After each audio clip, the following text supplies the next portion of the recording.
Beautiful shot of Capitol Hill this morning as the sun has come up over Washington, D.C. and Congress returns from its 2-week Easter recess today with lawmakers facing a packed agenda. At the top of the list, of course, the war in Iran. Democrats in both the House and Senate are expected to once again push an effort to rein in President Trump by teeing up votes on war powers resolutions.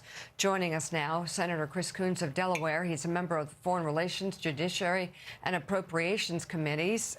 Good to have you on. Do you think that Democrats will have any luck with their Republican counterparts as it pertains to the ongoing war with Iran?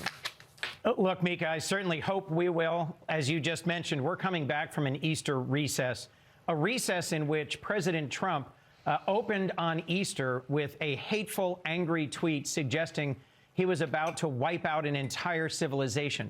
And when Pope Leo, the leader of 1.3 billion Catholics worldwide, pushed back on that statement, pushed back on war and President Trump's immigration policies, as well as his conduct of this war in Iran, President Trump has escalated by personally attacking the Pope and then, shockingly this morning, posting an AI-generated visual of him as Jesus Christ.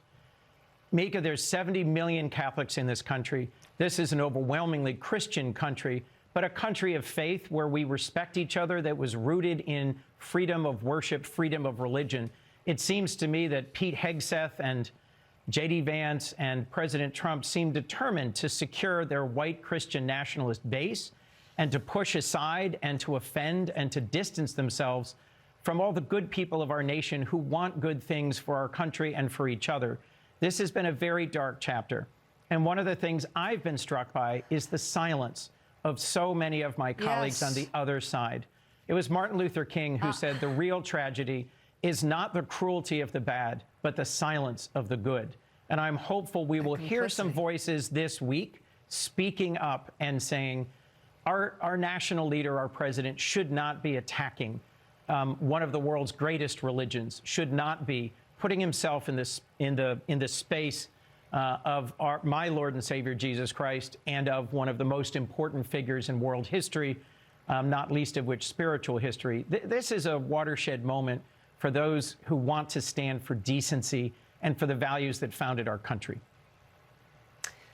I have to ask you about that silence, though, because it definitely is. And the Easter message, the picture of the president himself as Jesus Christ. Right. The silence on the side of your Republican counterparts, for the most part. I mean, there are, I guess, a few voices. There are. I mean, there are some things, Senator, that don't take prep, that you don't need to discuss. Right. And I think we can put those in that category.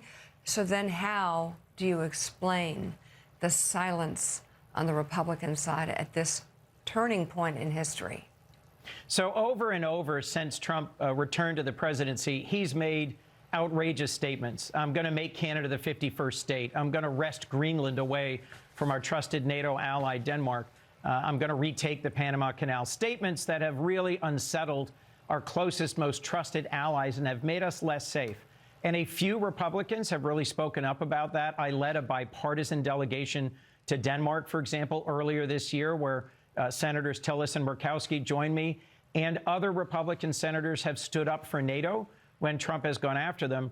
But this seems to me a whole nother level. To literally and explicitly threaten genocide against the civilization, the ancient Persian civilization of Iran, and then to keep carrying out a war that Pope Leo has called an immoral war, and that is certainly a war not authorized by the American people, and where Trump changes its scope and purpose and cost from day to day. Look, the average American is going to get up today and see the price of gas go up. If President Trump thinks he's got a solution to the closing of the Strait of Hormuz by the Iranians, threatening to now fully close it using the American Navy is both risky and likely to send the price of gas and the price of daily living for Americans skyrocketing. So, Senator, let's talk a little bit more about this blockade that the president announced after peace talks in Islamabad fell apart without a deal this weekend.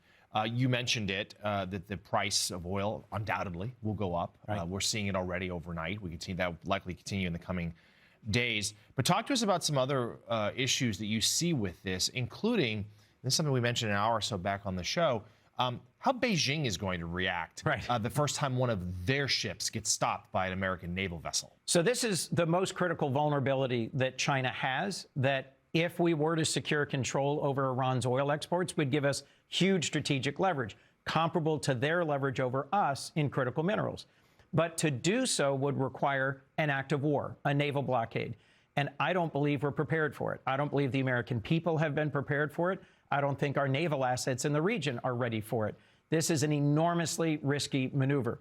And I'll remind you, what comes out of the Strait of Hormuz isn't just gas, the oil that's produced, but natural gas, fertilizer, and helium. Now, why do those matter? Fertilizer is critical right now for the planting season in dozens of countries around the world. We're going to see another wave of hunger as a result of this blockade.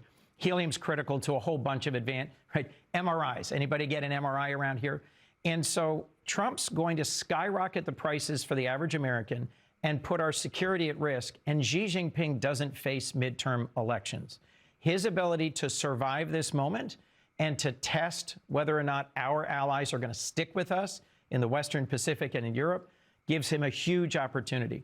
I hope and pray that we're back at the table negotiating with the Iranians this week, rather than this ongoing blustering approach by President Trump for a war of choice that he's stumbled into. And he's at least still considering the idea of reviving military strikes, though he has not given that order just yet. Senator Coons, we also want to get your reaction. You sit on the Foreign Relations Committee, of course, about what we saw in Hungary yesterday. A remarkable win, a trouncing of Viktor Orban, which means so much for the people there, but also, I'd argue, sends a signal around the globe. It is a defeat, certainly, for Vladimir Putin. And it's a defeat, let's be clear, for President Trump and his closest allies, who all went to Hungary to campaign for Orban. He sent J.D. Vance to campaign for Orban in the last couple of days. J.D.'s had a pretty tough week. Our vice president, he's got a president personally attacking the Pope. He is a recent convert to Catholicism. He went to campaign for Orban, who lost decisively. He went to try and negotiate a peace deal with the Iranians. How's that going? Millions of Hungarians responded to Peter Magyar, whose party won an overwhelming victory, because he went throughout the country campaigning on local issues. The terrible mismanagement of a weak economy and the open corruption of an authoritarian. I think there's a message in there for anyone else who's facing elections around the world, that in a democracy, average folks are looking for a better quality of life for them and their families, for improved security, and they don't like bald and gross corruption. I think there's some corollaries here for the United States in our upcoming elections. Democratic member of the Foreign Relations, Judiciary and Appropriations Committee, Senator Chris Coons of Delaware, thank you very much. Thank you, Mika, for coming on this morning.